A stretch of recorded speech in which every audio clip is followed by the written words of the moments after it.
The crack of bone against metal echoed across the park as 8-year-old Tommy Reeves slammed his small fist into Officer Denton's badge. Blood-bright crimson against silver spattered across the policeman's uniform as the boy's wild eyes locked with the officer's stunned gaze. The crowd that had gathered fell silent, their collective breath held in disbelief at the small child who had just assaulted a police officer in broad daylight. "I hate you!" Tommy screamed, his voice breaking as tears streamed down his flushed cheeks. "I hate all of you!" Nobody moved. Nobody breathed. Then Officer Denton's hand moved toward his belt, and the world exploded into chaos. 6 months earlier, Tommy Reeves loved summer more than anything. The feel of warm sand between his toes, the salty breeze coming off the ocean, and the freedom to run until his lungs burned with the sweet pain of childhood exertion. He was a happy child, at least. That's what everyone said. "Such a happy boy," Mrs. Finch would comment to Tommy's mother at the grocery store. "Always smiling, that one." Tommy's mother, Sarah, would nod and smile politely, though her eyes never quite matched her lips. She knew better. She saw the storm brewing behind her son's bright eyes, a tempest of emotions too complex for his young mind to process. But what could she do? She was drowning in her own ocean of problems. Tommy's father had left when Tommy was 4. Not died, not disappeared, simply left. Packed a bag one Tuesday afternoon and walked out the door with a mumbled, "I can't do this anymore." No dramatic fight, no tearful goodbye. Just gone. Leaving behind half-empty drawers and the lingering scent of his cologne that Tommy would sometimes catch when he hid in his parents' closet during games of hide-and-seek that no one was playing anymore. "He's just energetic," Sarah would tell Tommy's teachers when they called about his outbursts. "He's a boy. Boys are rambunctious."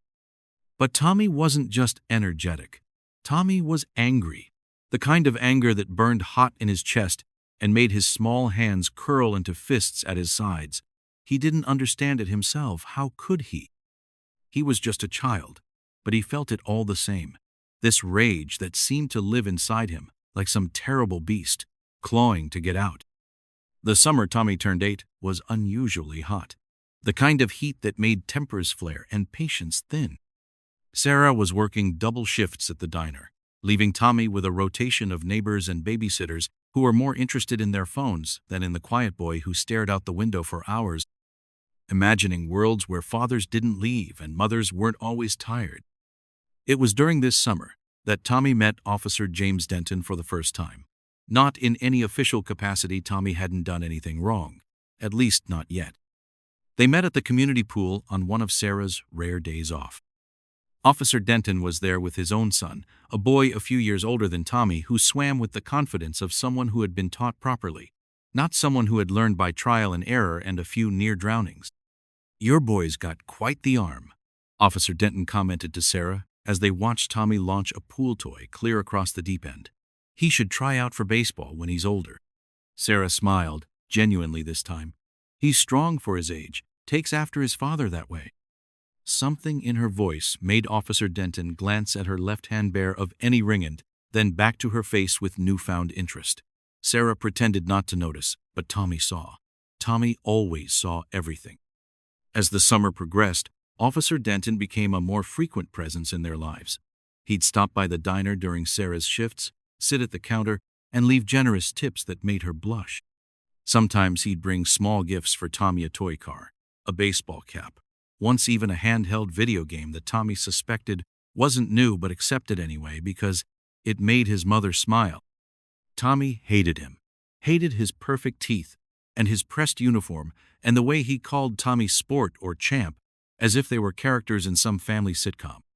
Most of all, Tommy hated how his mother looked at the officer with hope, with possibility. Tommy knew what came after possibility: disappointment. He'd seen it too many times in her eyes when she looked at bills, at job applications, at the door his father had walked through and never returned. "He's a good man, Tommy," Sarah said one night as she tucked him in. "Officer Denton James, she cares about us." "Dad cared too," Tommy replied, his voice small in the darkness of his bedroom. "Until he didn't." Sarah had no response to that. The first real incident happened in late August. Tommy was at the beach with his babysitter, a college student named Megan, who spent more time taking selfies than watching him. Tommy wandered off, as he often did, exploring the shoreline and collecting shells that caught his eye. He'd gone further than usual, past the public beach to the area near the fancy hotels, where the sand was cleaner and the people looked different, like they belonged in magazines. That's where he found the wallet, just sitting there on a beach towel, its owner nowhere in sight. Tommy picked it up, curious. It was fat with cash, more money than he'd ever seen outside of movies. He thought about his mother, about the whispered phone calls to the electric company, about the dinners of macaroni and cheese that they ate too many nights in a row. He took the money. Not all of it, just some. Just enough. He was shoving the bills into his pocket when a hand clamped down on his shoulder.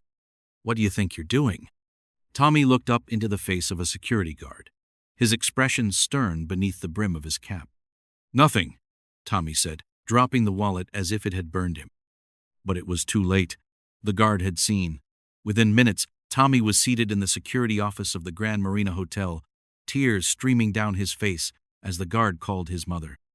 It was Officer Denton who showed up instead. "I was with your mom when the call came in," he explained to Tommy, his voice gentle but his eyes disappointed. "She's finishing her shift. I told her I'd handle it." "Am I going to jail?" Tommy asked, his voice barely a whisper. Officer Denton crouched down to Tommy's eye level. "No, buddy, you're not going to jail. But we do need to talk about what happened. Taking things that don't belong to you is wrong. You know that, right?" Tommy nodded, not trusting himself to speak. "The gentleman whose wallet you took has agreed not to press charges, but only if you apologize and promise never to do something like this again." The apology was humiliating. The wallet's owner, a business type with expensive sunglasses and a condescending smile, acted as if he was bestowing some great mercy upon Tommy. Officer Denton stood behind Tommy the whole time, his hand on the boy's shoulder in what was probably meant to be a supportive gesture but felt to Tommy like a restraint. The ride home was quiet. Tommy stared out the window of the police cruiser, watching the familiar streets of his small coastal town blur past. When they arrived at his house, his mother was waiting on the porch, her face a mask of worry and disappointment. "I'm sorry," Tommy mumbled as she hugged him fiercely. "We'll talk about it later," she said, then turned to Officer Denton with gratitude swimming in her eyes. "Thank you, James. I don't know what I would have done if—" "It's nothing," he interrupted with a smile. "Just doing my job." But it wasn't his job, Tommy thought bitterly. His job was to arrest bad guys, not play hero to single mothers with troubled sons. The incident should have been the end of it, a childhood mistake, a lesson learned, but for Tommy, it was just the beginning. The beginning of a scrutiny that followed him everywhere: at school, at the grocery store, at the park. People looked at him differently now, as if expecting him to do something wrong. Or maybe they'd always looked at him that way, and he was only now noticing. And Officer Denton was everywhere, at their house for dinner, at Tommy's school career day talking about law enforcement, at the beach on weekends, always watching, always evaluating, always making Tommy feel like he was one step away from handcuffs. "He's trying to help," Sarah insisted when Tommy complained. "He believes in you, Tommy. He thinks you can do better." "He thinks I'm a criminal," Tommy replied. Sarah sighed, running a hand through her hair, a nervous habit she'd developed over years of stress. "He thinks you're a good kid who made a mistake. We all make mistakes, Tommy." "Even him?" Sarah hesitated just for a moment. "Even him." But Tommy didn't believe that. Officer Denton was perfect. Perfect uniform, perfect family, perfect life. He'd never known what it was like to have a father walk out, to hear his mother cry through the thin walls of their small house, to feel like his very existence was somehow wrong. The second incident was worse than the first. It happened at school, 2 months into the new term. Tommy was having a bad day. He'd forgotten his homework, failed a math quiz, and been picked last for teams in gym class. By lunchtime, he was a ticking bomb of frustration. The detonator was Jason Miller, a 5th grader with a mean streak and an uncanny ability to find others' weak spots. "Hey, Reeves," Jason called across the cafeteria. "My dad says your mom is dating a cop now." Guess she needs someone to keep an eye on her little thief.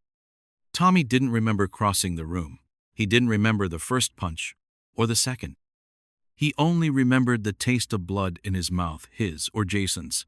He wasn't sure, and the feeling of hands pulling him away as he kicked and screamed. This time, there was no gentle talk in a security office. This time, there was the principal's office and a 3-day suspension, and his mother's face, pale with shock and something that looked horribly like fear. And Officer Denton, of course, always Officer Denton. "This can't happen again, Tommy," he said as they sat in the living room of Tommy's house, an impromptu intervention that Tommy hadn't asked for. "Violence isn't the answer. If someone is bothering you, you need to tell a teacher or another adult." "Like you?" Tommy spat, anger making him bold. "So you can arrest me?" Officer Denton's expression softened. "I don't want to arrest you, Tommy. I want to help you. I don't need your help. I don't need anything from you." "Tommy," Sarah's voice was sharp with warning, "apologize to Officer Denton right now." But Tommy was beyond apologies. He was beyond reason. He stormed to his room and slammed the door, throwing himself onto his bed as tears of frustration burned in his eyes. Later, he heard them talking in low voices in the kitchen. His mother's voice, pleading. Officer Denton's, reassuring. "He needs a male influence, Sarah. Structure. Discipline. I can help with that. He's a good boy, James. He's had it rough." "I know. That's why I'm here. For both of you." Tommy pressed his pillow over his head to block out their voices, to block out the world that seemed determined to shape him into something he wasn't sure he wanted to be. The weeks that followed were a strange kind of battlefield. Officer Denton became an even more constant presence, instituting guy time, where he would take Tommy fishing or to baseball games activities that Tommy might have enjoyed under different circumstances but now endured with silent resentment. His mother seemed happier, though. She laughed more. The worry lines around her eyes softened. She started wearing makeup again and buying groceries without checking the price of every item. Once, Tommy heard her singing in the shower, a small, ordinary joy that made his chest ache with conflicting emotions. At school, Tommy was now known as the kid with the cop stepdad. It wasn't accurate. Officer Denton and his mother weren't married or even engaged, but it followed him nonetheless. Some kids avoided him, afraid of getting into trouble. Others tested him, dared him to snap again, curious to see what would happen. Tommy tried to be good. He really did. He did his homework. He apologized to Jason Miller. He said yes, sir, to Officer Denton, and pretended not to mind when the man ruffled his hair or called him son.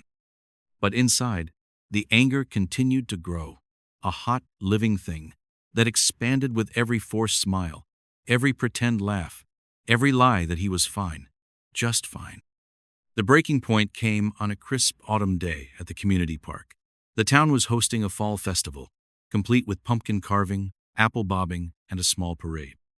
Tommy was there with his mother and Officer Denton, the three of them playing at being a family in matching scarves that Officer Denton had bought as a surprise. They were standing near the gazebo, watching a local band set up for a performance, when Tommy saw him, his father, across the park, holding the hand of a small girl who couldn't have been more than 3.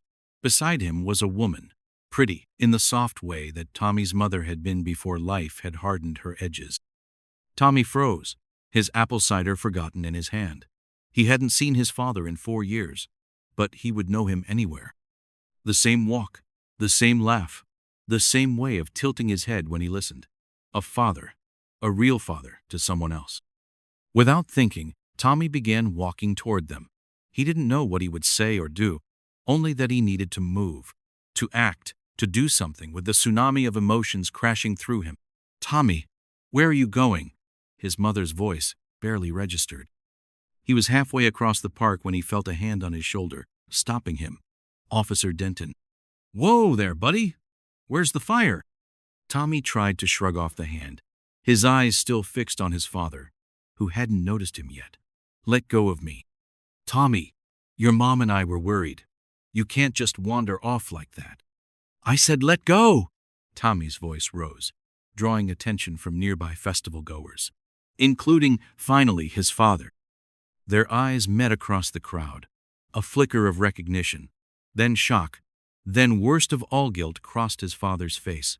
He whispered something to the woman beside him, who glanced over with curiosity. Then, in a movement that would replay in Tommy's nightmares for years to come, his father turned away, guiding his new family in the opposite direction. He was leaving, again. "Tommy, are you okay?" Officer Denton's voice seemed to come from far away. Tommy wasn't okay. He would never be okay again. The anger that had been building for months, for years, exploded out of him in a scream that tore at his throat. He spun around, fists already swinging, and connected with Officer Denton's chest right above his badge. Officer Denton stumbled back, more from surprise than pain. "Tommy, stop!" But Tommy couldn't stop. The beast was out now, and it wanted blood. He lunged forward again, his small fist cracking against metal this time, splitting skin and sending a spray of blood across the officer's uniform. "I hate you!" Tommy screamed, his voice breaking as tears streamed down his flushed cheeks. "I hate all of you!" The park fell silent. Tommy stood there, breathing hard, blood dripping from his knuckles onto the autumn leaves beneath his feet. Officer Denton stared at him, shock and something that might have been pity in his eyes. Then his hand moved toward his belt, not for his weapon, but for his radio. "This is Officer Denton," he said quietly into the device. "I need assistance at Monroe Park.